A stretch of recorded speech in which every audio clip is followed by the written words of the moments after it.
First contact protocols.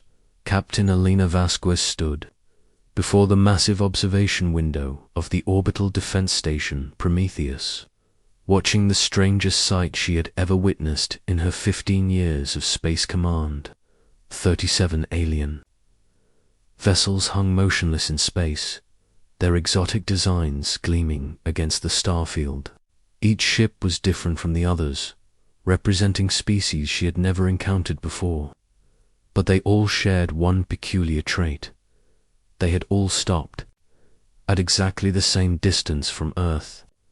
"Captain, we're receiving the same response from all fleets," reported Lieutenant Sarah Kim from the communications array. "They acknowledge our hails, but they refuse to come any closer. They won't even explain why."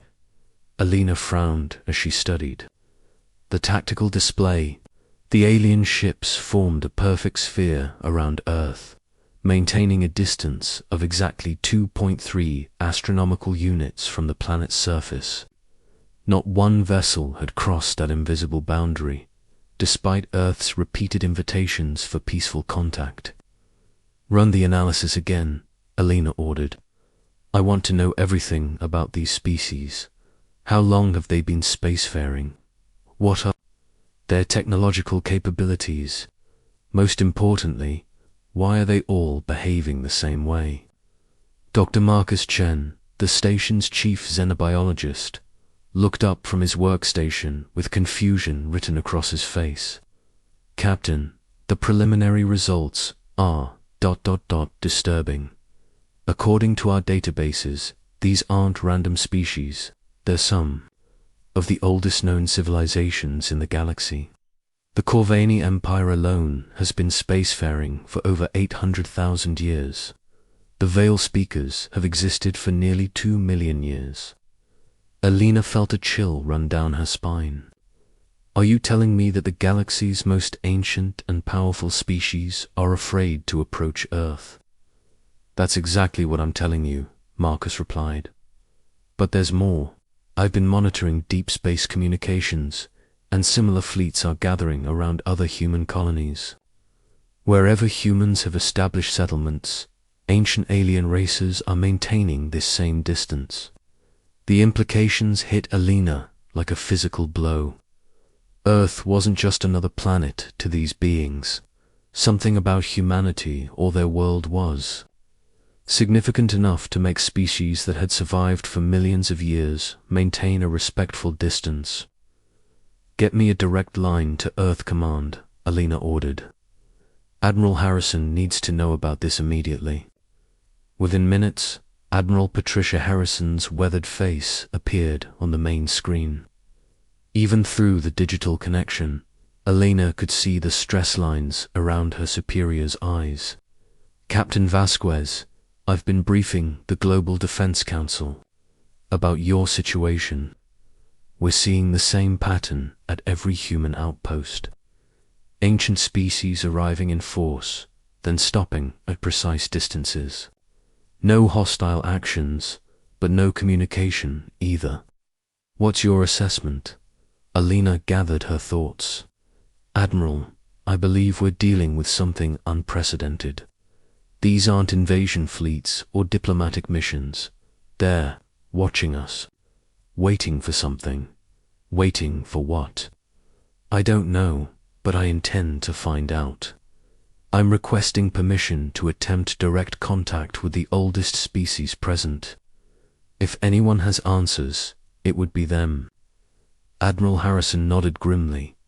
"Permission granted. But Captain, be very careful. We're dealing with forces we don't understand." Alina turned back to her crew. "Lieutenant Kim, open a channel to the Corvani flagship. Full diplomatic protocols." The main screen flickered, then filled with an image that made several crew members gasp. The Corvani commander was humanoid, but clearly alien, with elongated limbs and skin that seemed to shift between colors like oil on water. Its eyes were ancient, holding wisdom that spoke of eons of experience. "I am Captain Elena Vasquez of the Earth Defense Force," she began formally. We welcome you to our system and request to know your intentions. The Corvani's response came through the translation matrix, but Alina could sense something like sadness in its voice. Captain of the Third World, we greet you with respect and sorrow. We cannot fulfill your request to approach. The ancient laws forbid it. What ancient laws? Who made these laws? There was a long pause. When the Corvani spoke again, its voice carried a weight that seemed to press against Elena's mind. Laws written before your species drew breath. Laws written by those who came before us, and before them still. Your world is marked, Captain. It has been marked since the first spark of intelligence appeared in your ancestors' eyes.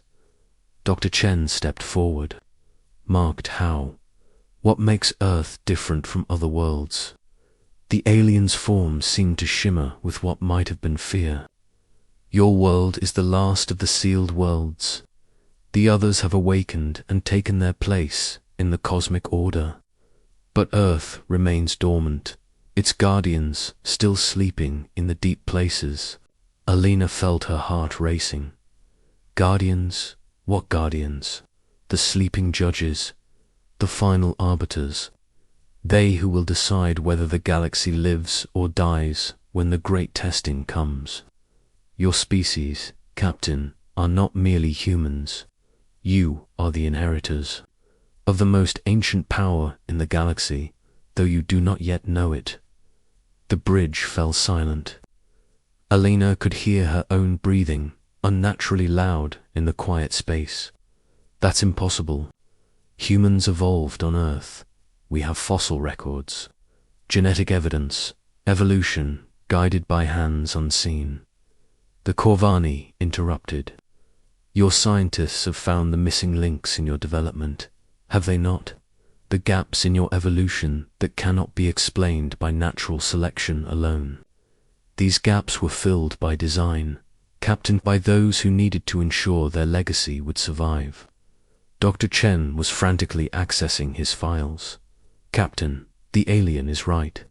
There are gaps in human evolution that we've never been able to explain. Sudden leaps in brain development, changes in genetic structure that seem to appear without evolutionary pressure. The Corvani continued, its voice growing more urgent.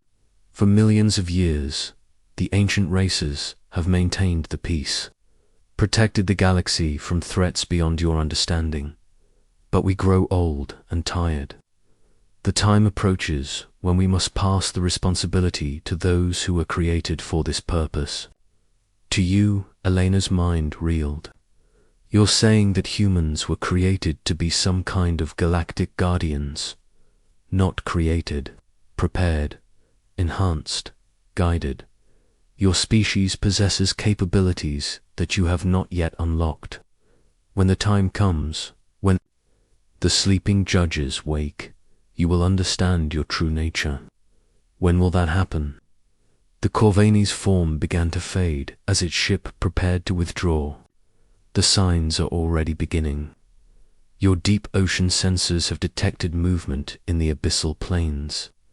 Ancient structures buried beneath your cities are sending out signals. Your people are beginning to dream the old dreams. The awakening has begun, Captain. We can only hope you are ready for what comes next. The transmission ended, leaving Alina staring at an empty screen. Around her, the bridge crew sat in stunned silence, trying to process what they had just heard. Captain, Lieutenant Kim said, softly, I'm receiving reports from monitoring stations around the globe. They're detecting massive energy signatures from the ocean floor and ... She paused, checking her instruments. There are reports of people worldwide experiencing vivid dreams about ancient cities and sleeping giants. Alina looked out at the alien fleets, still maintaining their vigil at the edge of human space. Whatever was happening, it was bigger than first contact. It was bigger than humanity's place in the galaxy. It was about the future of all life in the universe. "Get me Admiral Harrison again," she ordered, "and contact every major government on Earth. If we're about to become responsible for the fate of the galaxy, we need to be ready." As the communications systems came online, Alina couldn't shake the feeling that she was living through the most important moment in human history. The question was, would humanity be ready for the responsibility that awaited them? The ancient fleets waited in silence, their vigil a testament to the momentous changes about to unfold.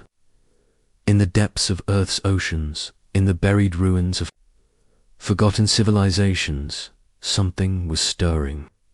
The sleeping judges were beginning to wake, and with them, humanity's true destiny would be revealed. Asterisk. The truth unveiled 3 days after the first contact with the Corvani Empire. The world had changed in ways that defied explanation. Reports flooded in from every continent. Ancient stone circles in Europe were emitting low-frequency hums underwater. Cities off the coast of Japan were glowing with bioluminescent light, and the Great Pyramid of Giza was generating an energy field that made electronic devices malfunction within a kilometer radius.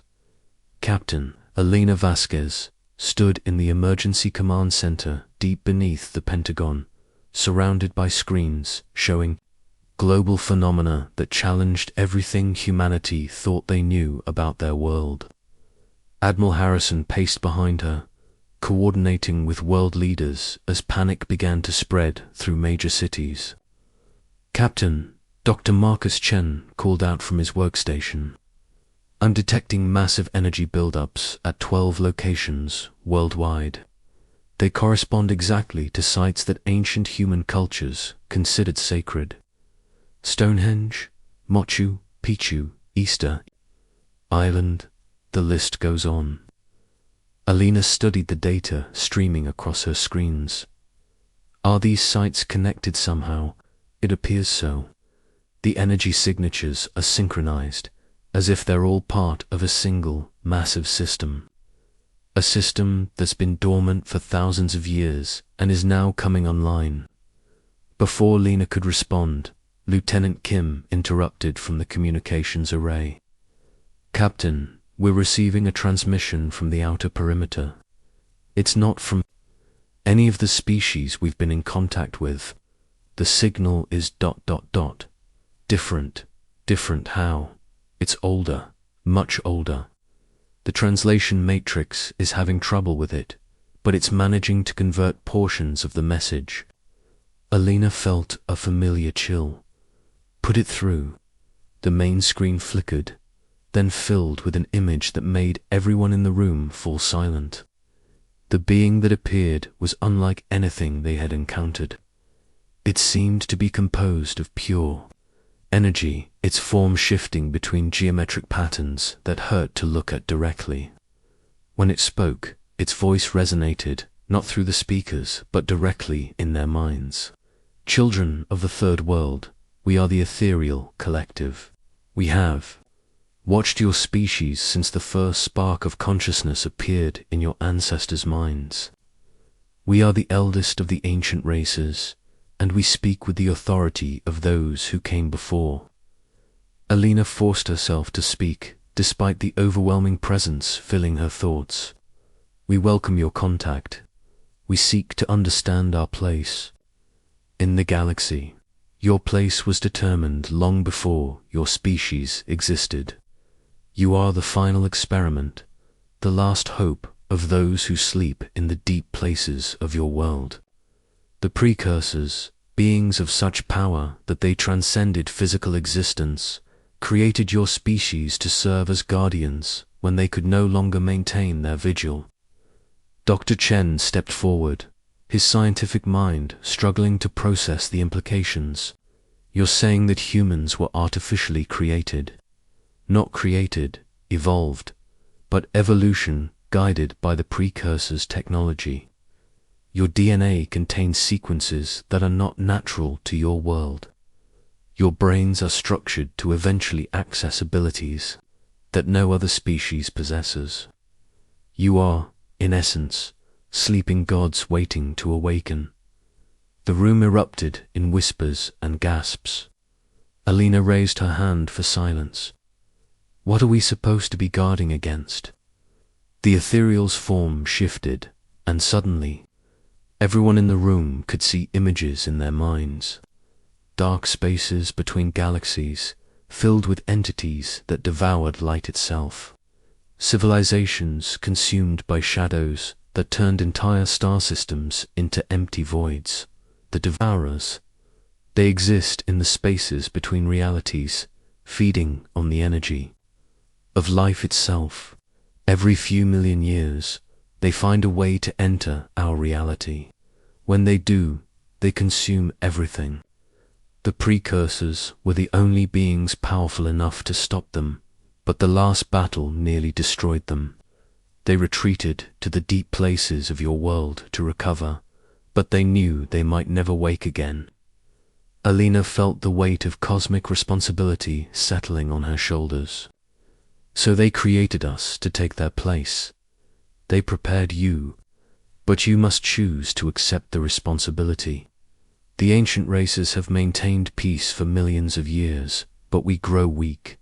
The signs indicate another incursion is coming. The devourers are testing the barriers between realities, looking for weaknesses. What signs? The awakening of the guardian sights on your world, the dreams your people are experiencing, the emergence of abilities in some of your population, and most importantly, the fact that you can communicate with us at all. Until now, your species lacked the mental capacity to interact with beings of our nature. Dr. Chen was frantically taking notes. Captain, I'm correlating the statements with recent reports. There have been documented cases of humans demonstrating impossible abilities. Telepathy, precognition, telekinesis. The media has been dismissing them as hoaxes, but the evidence is becoming overwhelming. Alina looked at the assembled data. Around the world, humans were beginning to change. Not physically, but mentally.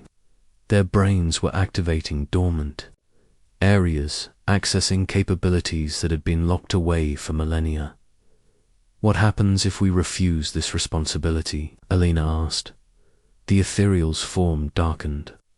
Then the galaxy dies. The ancient races will fight, but we cannot stand against the devourers alone. We are too old, too tired. Only the precursors' chosen successors have the potential to match their power. And if we accept, then you become what you were always meant to be. The guardians of not just your world, but of all life in the galaxy. The power will come with a price. You will be forever changed, forever responsible for the fate of billions of sentient beings. Alina felt the eyes of her crew on her. She thought about the ancient fleets waiting at the edge of human space, about the sleeping giants in Earth's depths, about the dreams that were beginning to touch human minds across the globe. What do we need to do? The choice must be made by your entire species, not just your leaders. The guardian sites are awakening to test humanity's readiness. Those who are capable will be called to these locations. There, they will undergo the final transformation. But be warned, not all who attempt the transformation will survive. The power of the precursors is not meant for minds unprepared to handle it. Alina looked at Admiral Harrison, who nodded grimly. We need to address the world. People have a right to know what's happening and what choice they're being asked to make. Captain Lieutenant Kim called out, I'm receiving reports from the Guardian sites. People are gathering at these locations spontaneously. They're saying they feel compelled to be there, like something is calling to them. Alina realized that the choice was already being made. Around the world, humans were responding to an ancient summons, drawn by instincts they didn't understand. Two places of power they had never seen before. This is it, she said quietly. This is the moment everything changes. The ethereal's voice filled their minds one final time. The test begins now. We will maintain our vigil at the edge of your space until you have completed your transformation. Then, if you are successful, we will welcome you as the new guardians of the galaxy. If you fail, the transmission ended, leaving the command center in profound silence.